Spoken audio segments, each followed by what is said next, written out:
We didn't have a chance to taste today the third one in your trilogy. You know, we're tasting the Vignes and we're tasting the La Gloria, but the third top CDP, we've run out. So it's a pity we couldn't see them side by side. I remember for 2016, when you got those incredibly high ratings, we had the chance to see them side by side at a couple of dinners. They were too young at the time. I have a few in my own collection. I'm dying to taste them soon because I'm sure they're getting closer and closer to being ready. You know, it's always such a challenge with these tastings. Hello, Frederick, how are you? I'm good, and you? Good, thanks. I see that everybody is already connected. Yeah. Nicolas, how are you? Ça va? Ça va? Frederick, I'm just saying it's such a tragedy we never get a chance to taste these wines at a proper mature stage.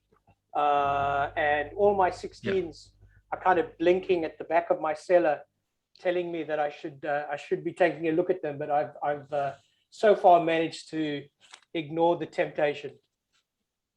Okay. So I think I'll probably have to look at them quite soon. What's good about tonight's lineup is being able to see 17 and 18 side by side, because they're such different vintages. They're going to manifest in very different ways as characters. So I'm looking forward to seeing what you and Lou and Nicola and Janine have to say about that. Yeah. Hi. Excuse me. You speak more quickly, and I don't understand because I speak just a little English. I'll track it back. Lou's going to be actually tasting the wines with you. So at that stage, I'll ask you to speak a little more with him. But maybe if I can, in a few minutes, it's not quite 7 o'clock yet. And at 7 o'clock, I'll introduce you to everybody, and we'll take it from there. If that's okay. Okay. I'm just very glad, Nicholas, that I don't have to speak French tonight, because c'est français et merde. I think that's about all I got for you. Well, no problem. You speak just a little in French, I speak just a little English. Yeah, between the two, I'm sure we'll figure it out. At the end of the day, the international language is wine, right? So that's the most important thing. I will try to assist you. I just got, the audio. So. Oh, okay. Okay. So I will try to. We have you on video though. If needed. Yeah. But the audio was missing, so I think now I'm good. All right. Do you hear me well? It's okay. Yeah, it's fine. A little crackly, but after trying to do wine tastings with the South Africans, where I'm sure there's somebody outside the cellar door pedaling on a bicycle to get the internet to work, this is fantastic. For sure, there are 2 persons. Yeah. For sure. All right, we bang on 7 o'clock, so let's get going. Good evening, everybody, and thank you all so much for joining us on this Thursday night. I understand it's pouring with rain in Singapore. It's been pouring with rain in Spain for the last 3 or 4 days as well. Very unseasonable rain. And I hear from Nicola and Janine that it's cold in France. So good. I think cold is good this time of year, right? For the vines. You kind of expect. Is it good, Jean-Claire, for the vines to be cool? Non, mais là, on est un peu perdu là. Frédéric. Alors, si tu veux nous traduire un petit peu. Robert was asking you if the cold is good at the moment for the vines. Si le temps est bon. Non, si le vent est, si le froid, est bon. Si le froid est bon à l'heure actuelle. Il fait pas froid. En ce moment, nous, il fait moins froid. Hein. Les températures sont en train de remonter.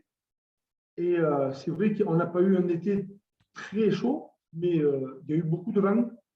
Et pour nous, c'est beau temps. Hein. Le problème qu'il y a eu, c'est surtout le froid qu'il y a eu au mois d'avril, que ça a entraîné du gel, et donc une baisse de récolte. Mais qualitativement, c'est beau.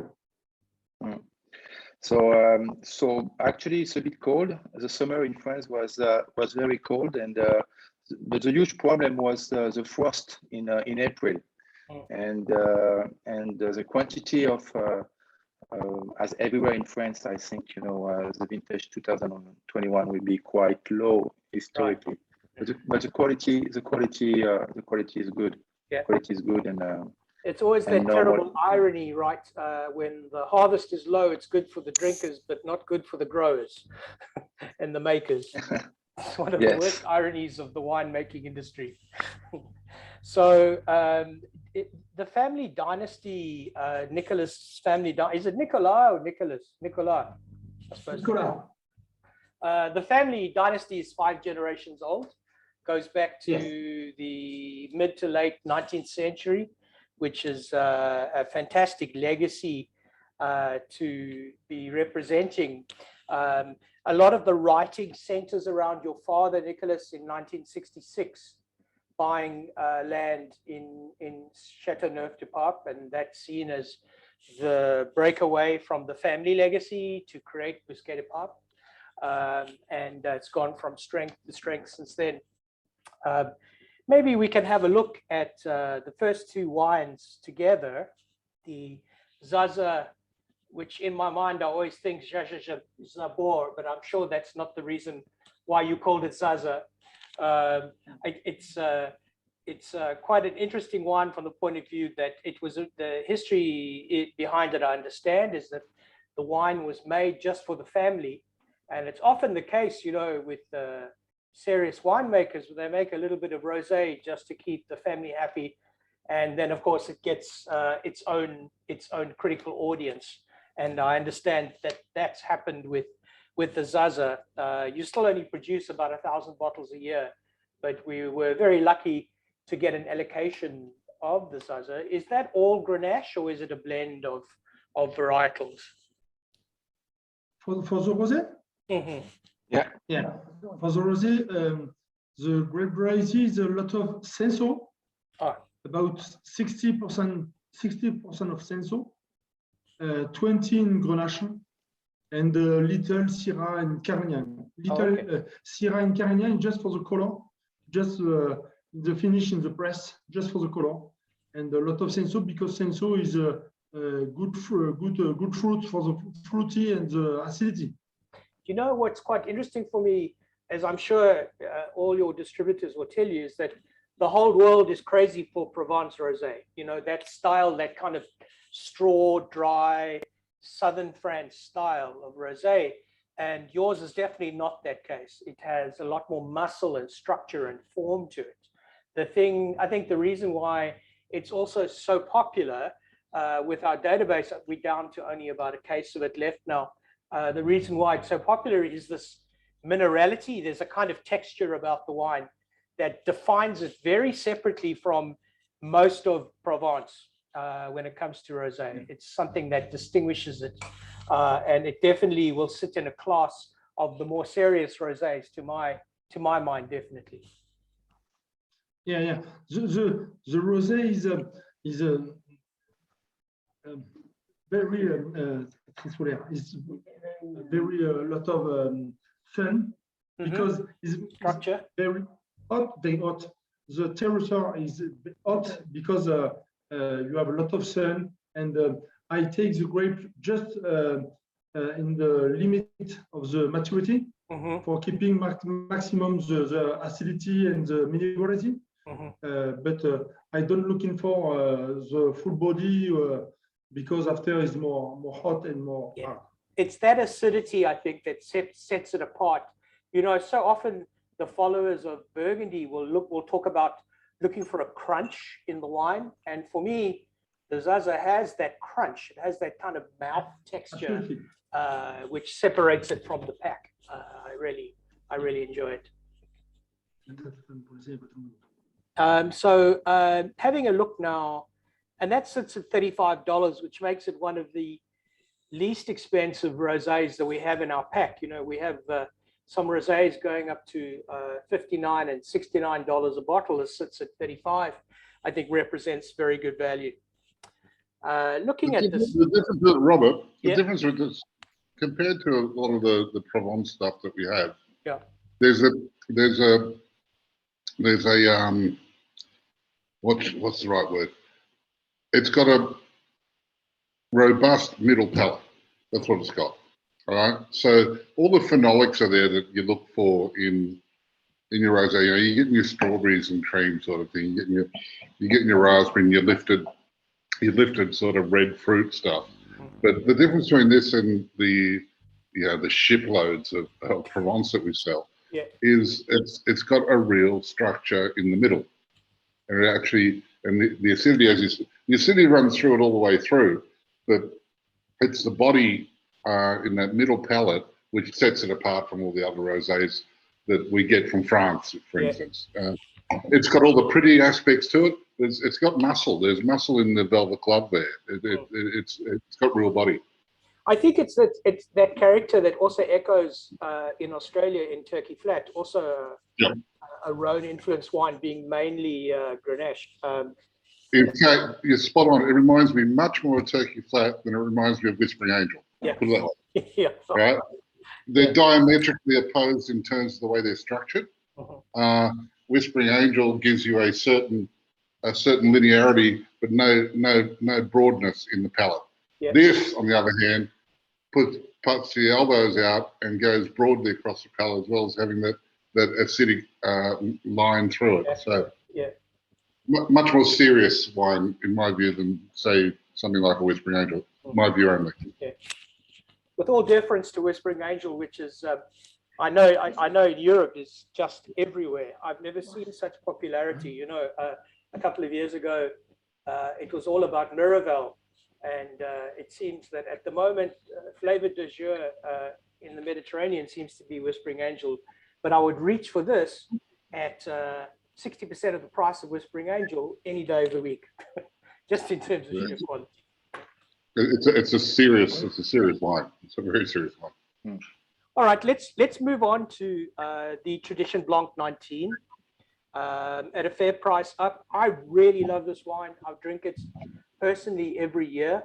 I try to wait at least 12 months after we get it to actually drink it, because, you know, I think for the same reason that the rosé is so exceptional with its acidics, this wine also speaks in that way as well. There's this acid, this sort of spine of acid that runs through the wine, and as the fruit mellows and matures, that acid still keeps track, and so you have this beautiful combination of voluptuous flavor with a wonderful acidic line. I see, Nicholas, that it's mostly in tank. What percentage actually will see oak of the Tradition? For the white wine. Yeah. For the white wine. You have 3 grapes inside. You have a lot of about 45% of claret, white and a little rosé, and Grenache Blanc, 35% Grenache Blanc and a little Grenache gray. Yeah, and 20% of Bourboulenc. Bourboulenc is keeping for the mineralities and the fresher, gives the minerality, and the claret more the aromas, and the Grenache for the full bodies. Okay, so the claret will echo similar characteristics to, say, Viognier in terms of the perfume, floral phenolics. No, it's aromas is dry, and it's more flower, not fruit, not lot of fruit, more flower, white flower, and the vinification. You have 20% in the new oak and 80% in the still tank. Okay, so it's an 80-20 split. Yeah, absolutely. Just a little, but Go ahead, Nicholas. just a little quantity in the oak, just for gives picture complexity, more complexity. Excuse me for my English; it's not very good. Your English is absolutely fine. Rob, there's With this wine, particularly floral on the nose. You're getting white flowers on the nose because these are Rhone varietals that you and I haven't seen much of. We sort of used to Marsanne, Roussanne, Viognier. This is a different animal. What you're getting, there's no sense of heaviness. It's very light on its feet, as opposed to a lot of the other Rhone varietal whites that we've seen in the past. It's very light on its feet, but on the palate, it's all about peach, pear, stone fruit. It really is. It's just, but without any heaviness whatsoever. It's more medium-bodied to full-bodied, but very, very light on its feet. Delightful wine. I have a question, Nicolas. In terms of cellaring potential, how long would you see the drinking window for Sauvignon? Yeah, for me, the white is very good for drinking in younger, in 2 years maximum, because you keep all the minerality and the freshness. Flower. And if you keep 4 or 5 years, after the acidity is less, and after you have more full body, more honey, it's very complexity with the fish. With the fishing sauce is very, very good. Truffle with the eggs is very good in 6 years after. It's very for keeping. It's possible to keeping 8 or 10 years for the white is not a problem. It's interesting because I find a similar characteristic in New World Semillon, where it's very bright and acidic to start with and becomes a completely different animal over time. And either you love that kind of silky, voluptuous evolution, or you prefer the early minerality of it. It's something that I'm never quite sure which one I prefer. I like to drink both, I suppose. It's interesting, Robert, insofar as there's none of the lime or lemon. There's no citrus in this. This is all about stone fruit. More citrus, more absolutely. All right. Thank you so much. Maybe you can compare for us. Moving to the Tradition Rouge, we're super lucky to have the last few bottles of the 17 next to the 18. 17 sold out for us now. And maybe, Nicolas, you can compare the vintage characteristics of 17 versus 18, because the critics find very different aspects and personality to the two wines. Yeah. 18 is a particular vintage because you have a lot of medium and the quality is very good, but you have less quantity and the wine is more fineness, more elegance. 17 is more fruity, more concentration, very less quantity because you have the flower is no good because it's very cold in the flower and the little quantity. So the grape yields were low. Yes, absolutely. But you have a big concentration in 17. 17 is more fruity and the 18 is more elegant. For me, is for keeping more long time, 17 is better. 18 is very good for drinking now in 2-3 years and possible to keep 8-10 years, no problem. Okay, I think it was Neil Martin who gave these two vintages the same rating. So Wine Advocate 92 and 92 for both years, but extraordinarily different. So what he's seeing in it is a quality level, but a different characteristic. And one of his notes was that 18 was way more structure and to him a better year. But I think he's echoing what you say about the early drinking of 18, that 17 was something for a longer run and 18 was something that was more forward now. The other characteristics that I found was more black pepper in 17 and elegance, and with 18, increased structure, as I said a little bit earlier, and black fruit, so blueberries, blackberries, that kind of influence in the wine. Am I correct in understanding that the blends stayed the same. There was no messing around with varietals in the 2 years. Nicolas, did you hear? Merci. Yeah, is the blend was the same between 2007. Est-ce que la proportion en fait des cépages était la même entre 2017 et 2018? Okay. Oui. C'est la même proportion, absolument. Yeah, same proportion, same blend between. Lou, are you 2017 getting and that 18. that sort of lean in towards the brown spice spectrum in 18, away from the black pepper dominance in 17? That seems to be the thing that most of the critics seem to identify. It's there. It's there. I wouldn't say that it's as predominant as what they're putting forward, because Right. maybe because we're drinking it, 2 years after they've assessed it. I think it's gone forward. The difference between the two, to me, is the 17 has got a warmer, broader base note to it now, bigger shoulders. Oh, okay.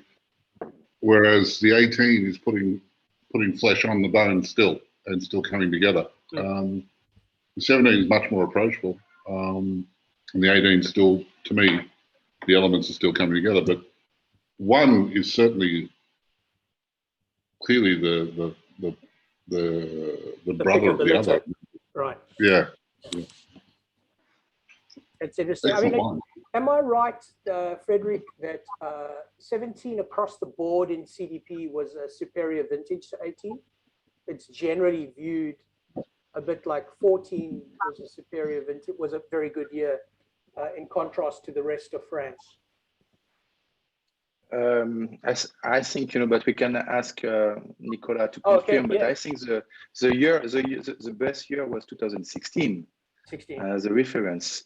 But we can ask to Nicolas what he thinks about it. Because I'm pretty hung up on the two vintages, because the rest of France battled in those vintages. So Nicolas, was 17 seen by you as a good year relative to the rest of France?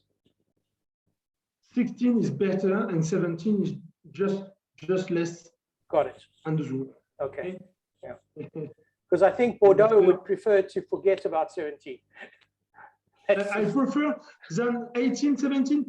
For me, is two good year, but 18 is more easy for drinking now. Is Right. very for the restoration is very good for drinking now, because it's very easy, very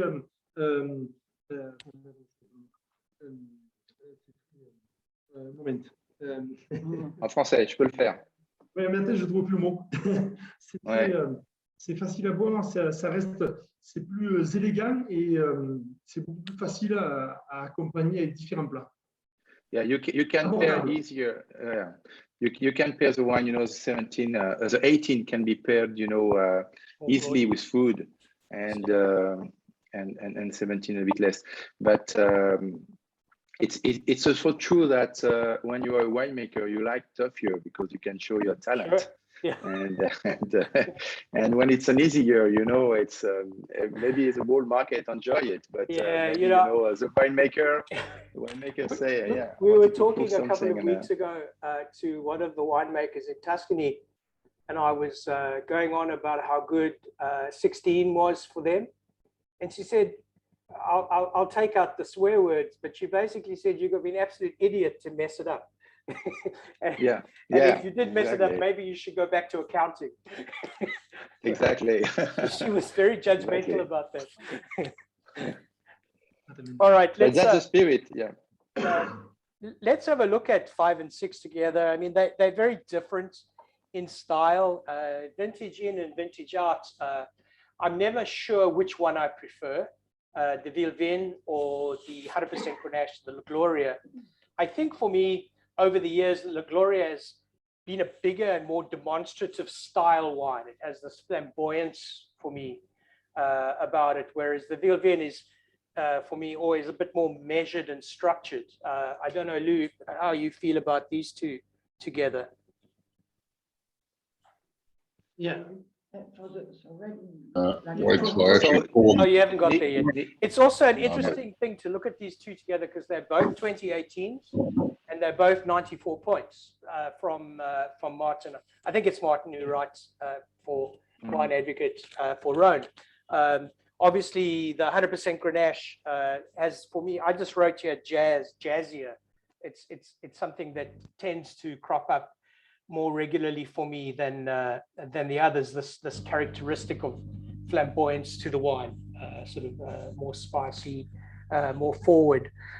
Is it correct that the La Gloria vines are higher altitude, Nicholas?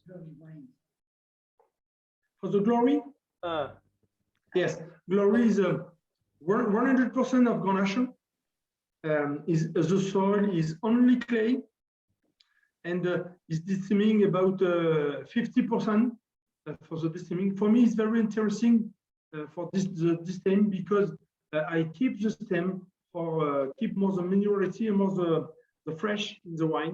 I always keep the stem because for me it's more, you have a more powerful wine, and I like the wine when it's powerful.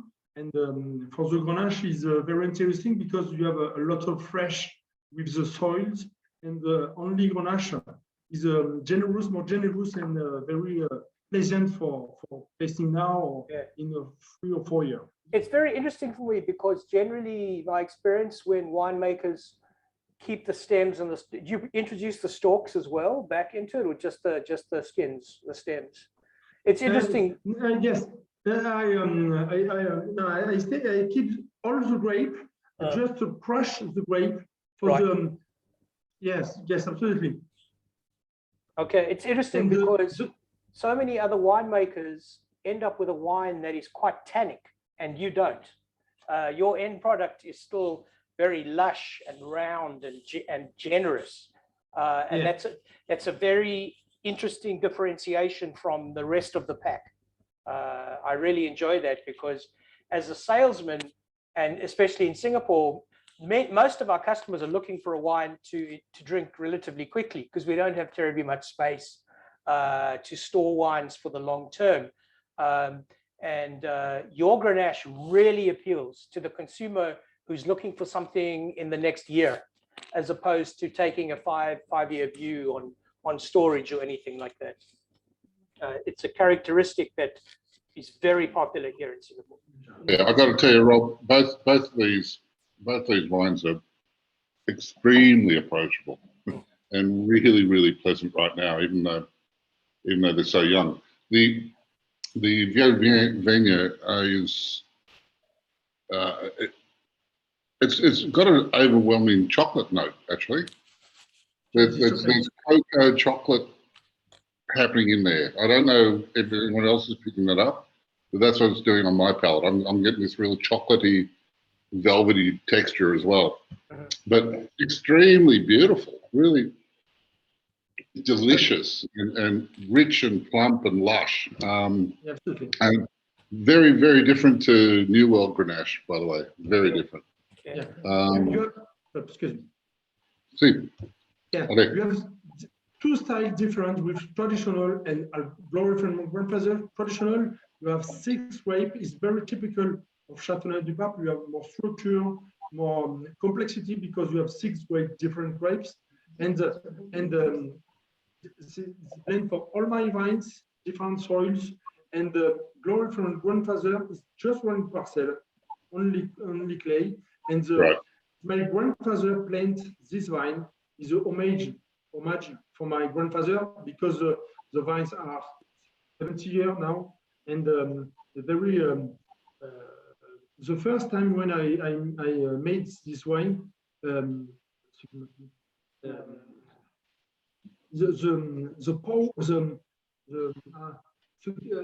merci Frédéric, un petit service. Ce qui m'a beaucoup plu, c'était le côté générosité, le côté ampleur du Grenache sur le sol argileux. So what Nicolas really liked, it's the volume, of Grenache, on clay, really, and the wonder and it was big, it's something big, and this is what really appealed Nicolas for this varietal on this soil, which is clay. Can I ask, Nicolas, what characteristics is the Mourvèdre bringing to the Vilven? Is it perfume? Usually in the New World experience, the Mourvèdre is offering pepper and structure to the wine, more phenolic. Does it do the same in Rhone? The characteristic for the Mourvèdre? The Mourvèdre in Yes. the Vilven. Look, yes. On the old vines. Yeah, you have more pepper. It's very typical. You have more structure, more powerful, more character. But you have a Mourvèdre is typical, lot of color, C2, See. and good color. And now the phenomenon is for sur maturity of the Mourvèdre, because you have a lot of fruits. Je suis désolé, Frédéric, encore un petit. C'est pas là, je suis là. Merci. Il y a 10 ou 15 ans de ça, le Mourvèdre, on l'a ramassé à peu près à 13,5, maximum 14 en degrés alcooliques. Et c'est vrai que ça donnait beaucoup de caractère et beaucoup de puissance. Maintenant, on va le chercher beaucoup plus mûr et ça nous apporte un côté un petit peu plus gourmand, un petit peu plus bourgeon de cassis. Et c'est vrai, il y a la couleur qui apporte et ce côté gourmand qu'on ne pensait pas avoir sur le Mourvèdre, parce qu'on a maintenant un climat qui est de plus en plus chaud et qui convient beaucoup plus au Mourvèdre. Et qui augmente aussi le degré? Oui, le degré, on va l'augmenter. Ouais. Le Mourvèdre, quand il est bien mûr maintenant, on va le ramasser à 15,5, à peu près 15,5. Okay, so 15 years ago, Mourvèdre was harvested at 13.5 alcohol degrees, and it was giving some acidity and also some structure. And today, in fact, 15 years later, they are waiting much more maturity for this varietal, and they harvest it a little bit later, which give because it's also hotter, so you have much more alcohol degrees. So now it's kind of 14.5 or 15 degrees when they harvest, this varietal, and which give a lot of more power and more structure to the wine. It's very right. It's certainly right. And I think that Mourvèdre is making it much more approachable because of that power and fruit it's giving up front. Yeah. I think a lot of people will attribute Bosquet de Papes to this new style of Grenache, this sort of bigger, forward, more softer approach initially to the taste of the wine. But for me, I don't really mind if the alcohol is high as long as there's balance. And for me, there's balance in the wine year in and year out. So there used to be, years ago, I used to be terrified of anything over 14.5, but I'm not so scared anymore, because if the wine is made and structured properly in the beginning, that balance will follow through. It might not be a wine for long considering because of the alcohol, but certainly for initial earlier drinking, it's sensational. And a few years ago, especially in 2016 and the year after, most of the producers were hiding a little bit the degrees, because the wine was in fact much more closer to 15.5 or even 16 degrees. But if you put that on the label, people are scared. Yeah. So many producers in the Rhone area were lying a little bit on the alcohol degrees. Yeah. I don't know if Nicolas did that. But, well, either way, we don't mind, because the wine tastes fantastic. Yeah. I always tell the story. There was a very famous winery in McLaren Vale. We managed to get access to many years of everything that he made. So I was doing all these exhibition dinners back in 16 and 17. And I turned to, I think Lou was at the dinner. I said, mate, these wines are off the charts with alcohol. And I went and looked at the back of the bottles, and they all had the same label for year in and year out. Everything is 14% or 14 or whatever it was. I think he just produced 500,000 back labels for the last 10 years and just printed them. Exactly. If you don't need to export in some specific country where they check everything and they are very like Korea, for instance. Is that really an issue? It's an issue. They can block the wine, so you cannot really lie. In some countries, they accept 0.5 or 1 degrees difference. You know, but in some countries. Well, in Singapore, for example, we're taxed by alcohol. In South Korea, is it linked to alcohol content? They check. They want to receive the certificate of analysis, and they check also when the wine is in Korea, and if the difference is too big, more than 0.5, they refuse the wine. Someone's in trouble. Oh, okay, it's good to know. Exactly. It's for that. Hey, Rob, yep. we should take a closer look at this, the last wine, number 6, right? Because when you juxtapose these and you give them a bit of air, number 5 and number 6, the Mourvedre in the number 5, in the Chante Merle, becomes even more prominent because it's adding spice and it's adding body. But as the number 6 gets a bit more air, the body builds up.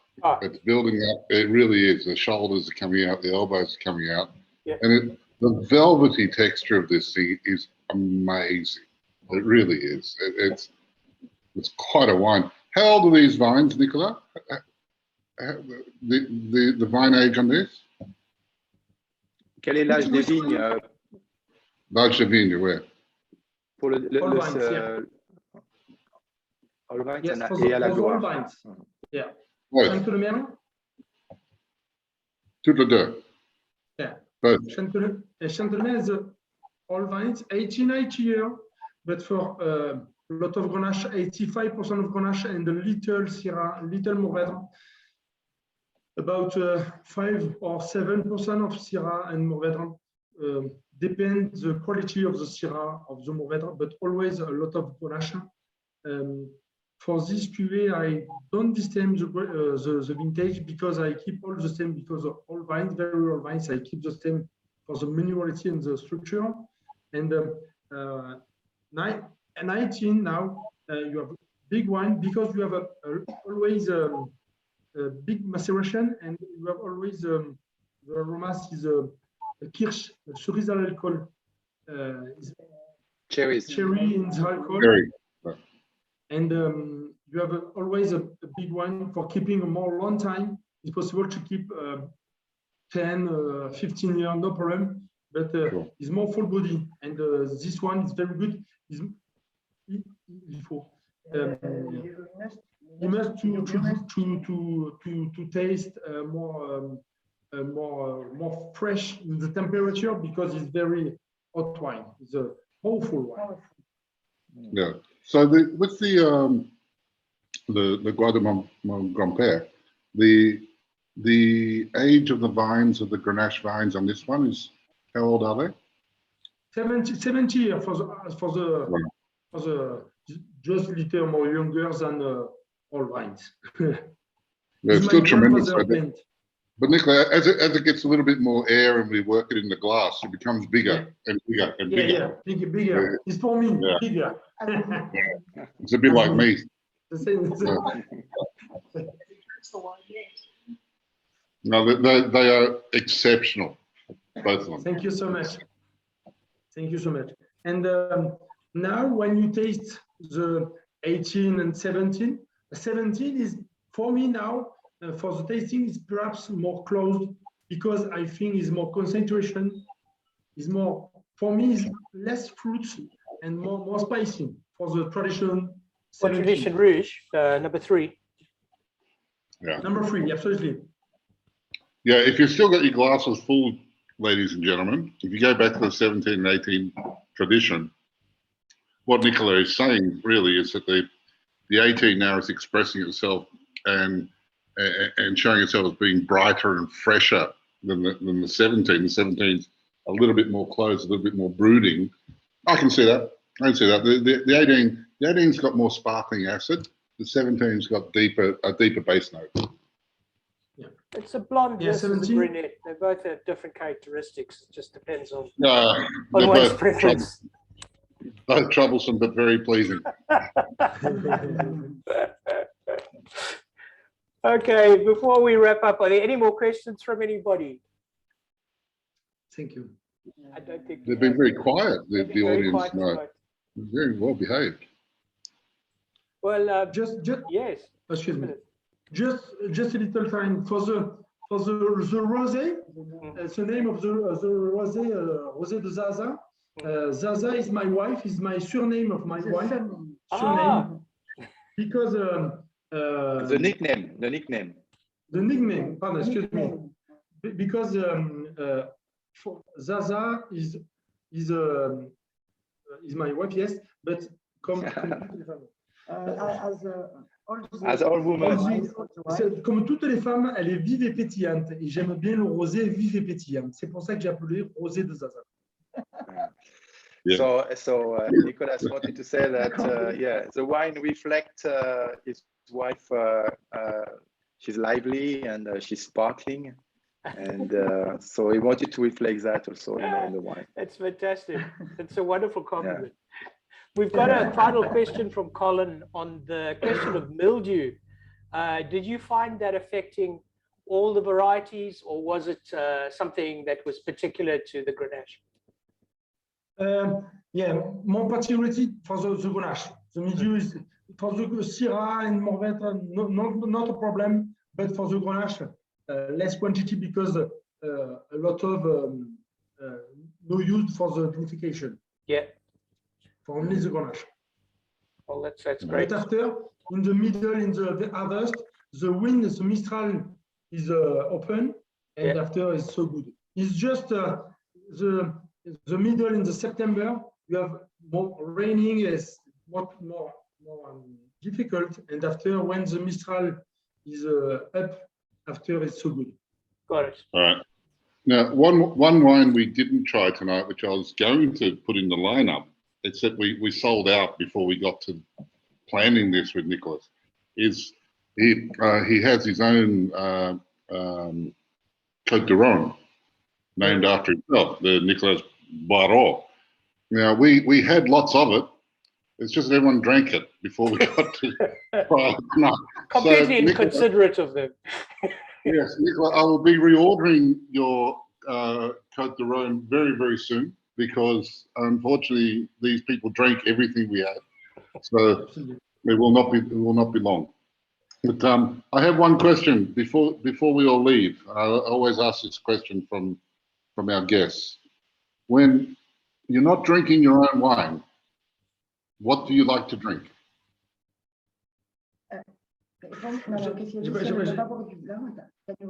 Can you repeat, please? So when- Qu'est-ce que vous buvez en dehors de votre quand vous buvez pas votre vin? Where? Moi, I like a lot of the Loire in Puy Fumé, the white wine, and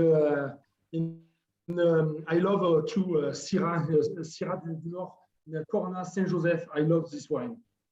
I love when a lot of wine with always full body, and always the wine with the story wine.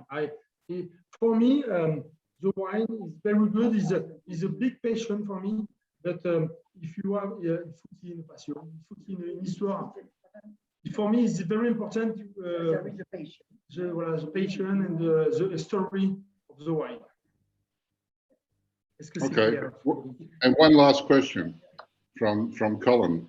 If you're drinking other Châteauneuf du Pape, what are your other favorites? Yes. I love. He's a friend too. I love La Janasse in Châteauneuf du Pape. La Janasse, Clos Montolivet, very typical wine in Châteauneuf. Very typical. Clos Montolivet, very good wine. C'est Montolivet, c'est Savon. And I love to Domaine Usiglio. Pierre Usiglio. See, yeah, it's great. Oh, well, yeah. Usiglio. And after, is Arias and Bocastel, but is not a very is not a big reference. But yes, Janas and Usilio and Clement Olivet is a very good wine and good friend for me. Ah, very good. Well, thank you. Thank you. Well, merci à toi. It's been fantastic having you today. And we hope to drink again with you when we manage to have some wine to share with you. It's hopefully we can get some back into Singapore quite soon. So thank you so much for coming. It's been a great tasting. I appreciate it. Thank you very much. Thank you so much. And good tasting for all the person. Yeah, thank you so much. Merci. Thank you. Thank Bye-bye. you very much. Bye.